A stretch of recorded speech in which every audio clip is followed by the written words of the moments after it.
শনিবার সন্ধ্যায় গুলশানের একটি পাঁচতারকা হোটেলে সফররত চীনের কমিউনিস্ট পার্টির প্রতিনিধি দলের সদস্যদের সঙ্গে বৈঠকে বসেন বিএনপি নেতারা। বৈঠকে চীনের কমিউনিস্ট পার্টির কেন্দ্রীয় কমিটির আন্তর্জাতিক বিভাগের পেং জিউবিনের নেতৃত্বে ৮ সদস্যের প্রতিনিধি দল অংশ নেয়। আর বিএনপির পক্ষ থেকে মহাসচিব মির্জা ফখরুল ইসলামের নেতৃত্বে ৭ সদস্যের প্রতিনিধি দল অংশ নেয়। প্রায় ২ ঘন্টার বৈঠক শেষে চীনা কমিউনিস্ট পার্টির পক্ষ থেকে গণমাধ্যমের সঙ্গে কথা বলেন ঢাকাস্থ চীনা রাষ্ট্রদূত ইয়াও ওয়েন। বলেন, বিএনপি সহ বেশ কয়েকটি রাজনৈতিক দলের সঙ্গে তাদের বৈঠক হয়েছে। আর নির্বাচন প্রসঙ্গে বলেন, এটা বাংলাদেশের অভ্যন্তরীণ বিষয়। We discuss how China, Bangladesh and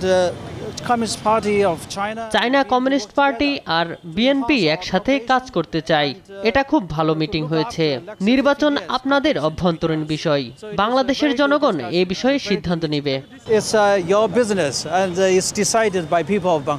R BNP মহাসচিব বলেন, বাংলাদেশকে স্থিতিশীল দেখতে চায় চীনের কমিউনিস্ট পার্টি।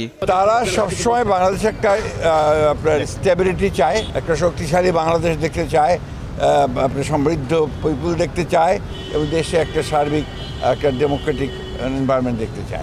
তিনি আরো বলেন, ফ্যাসিস্ট সরকারের কারণে গেল ১৫ বছর চীনের এই দলটির সঙ্গে কোনো যোগাযোগ রাখতে পারেনি তারা। এটা আমাদের একটা খুব অনেক পুরনো সম্পর্ক আছে আপনার চীনা কমিউনিস্ট পার্টির সঙ্গে। এটা প্রায় মাঝখানে ১৫ বছর ছিল না, কারণ আপনার ফ্যাসিজম সেগুলো অ্যালাউ করেনি।